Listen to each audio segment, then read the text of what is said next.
Dahil po sa nagbabadya na mas marami pa yung darating ngayong araw na supporters ni PRRD, ay nagdagdag po ng pwersa ang kapulisan dito sa House of Representatives.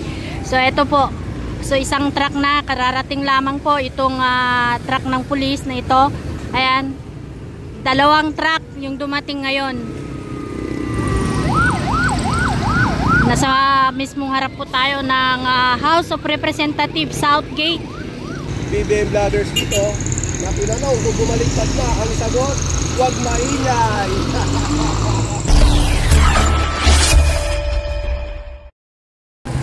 Ako, taga rito, pugsihan din dito, sumusunod po tayo. Pero kita nyo naman, sino ngayon ang nakapwesto sa kabila? Ang mga makakaliwa. Oh!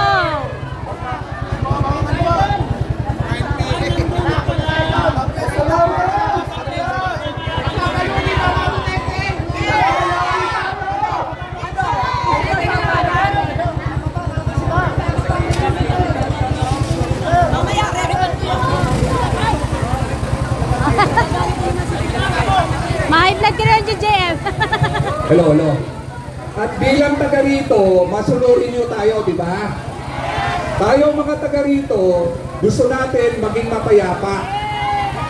Kaya sumusunod tayo sa sinasabi ng leader natin.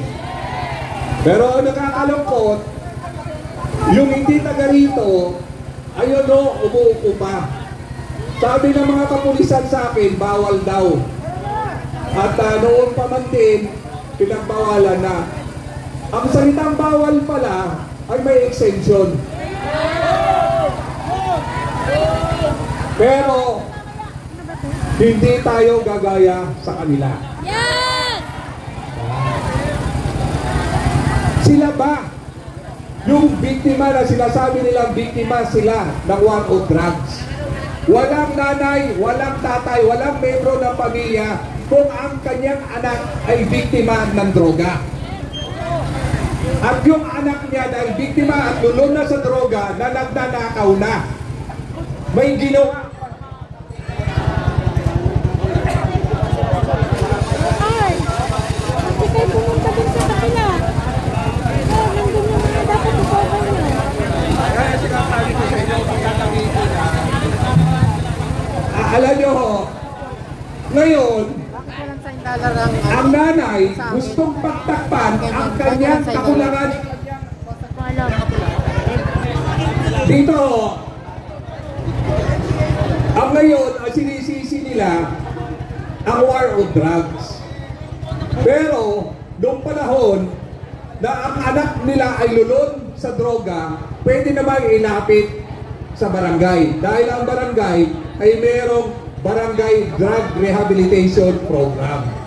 Milyong-milyong kabataan at libo-libong pamilya ang nagsuko ng kanilang mga anak at nagkaroon sumailalim ng sa rehabilitation program. Pero yung anak naman nila ay talaga namang pumatay, nagnakaw, nag-rape.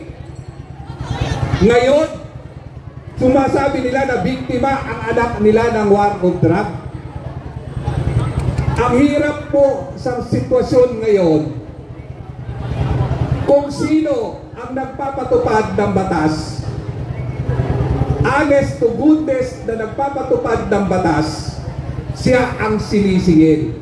Anong klaseng meron tayong sistema ngayon?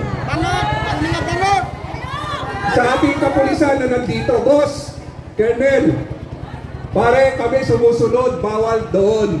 Pero bakit may mga makakaliwa na nandun?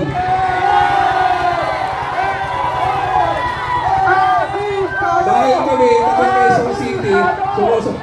Kaibigan po natin, mga pakiusap ko po, kaibigan po natin ang ating pong kapulisan. Kaibigan po natin ang ating kapulisan. Tumaya po sa ganyan yung admin ni Bongbong Marcos, mga kababayan. Mga makakaliwa pwede doon sa harap ng House of Representatives.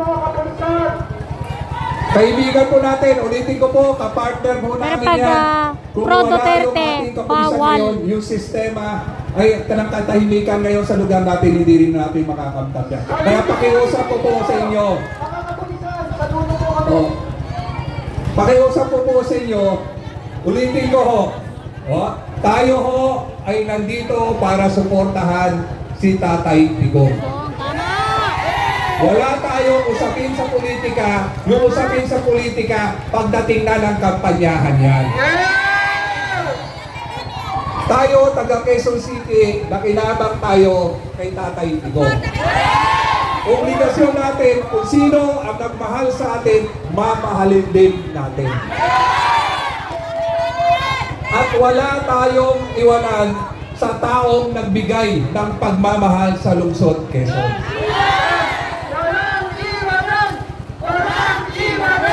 Walang iwanan! Walang iwanan! Walang iwanan! Yan! Yan po ang kayang ipangako ng mga ordinaryong Pilipino. Na ang ordinaryong Pilipino, ang pangarap lang magkaroon ng katahimikan at kinabukasan ang kanyang mga anak. Kaya ulitin po natin, nandito tayo ngayon dahil kay Tatay Digong. Biglaan lang po ito dahil sabi nila cancel. Pero binago, gabi na nagsabi tuloy na. Siguro nakapag-strategy meeting na sila. Pero dahil kilala natin si Tatay Digong, nagsasalita mula sa puso, ang katotohanan hindi magugupo ng ilang mga bayaran nating halal.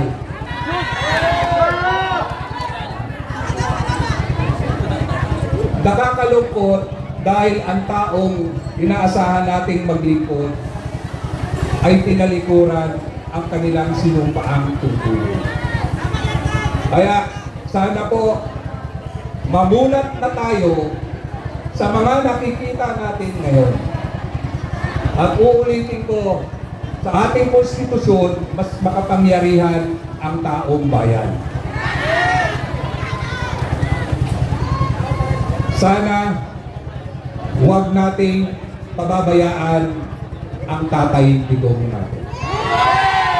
Ibabalik ko po ulit, kaya ako baby. Sinisipat, naririnig po kayo ni Pangulong Duterte dahil napakarami nating kaibigang vloggers na live po tayong kino-cover ngayon. At hindi po namin pinapangako ni Tatay Rani, pero kung papayagan po ng seguridad, ng security detail ni Pangulong Duterte, baka po huminto lang sa dito para mag-hi sa inyong lahat. Baka wala pong pangako, he's on his way na maka-attend ng hearing. Kung papayagan po ng kanyang security detail, baka sakaling pagka malapit na ho, sasabihan ko kayo, with the permission of Consel Tatay Rani, labas po tayo rito para makapagkaway tayo kay Pangulong Duterte.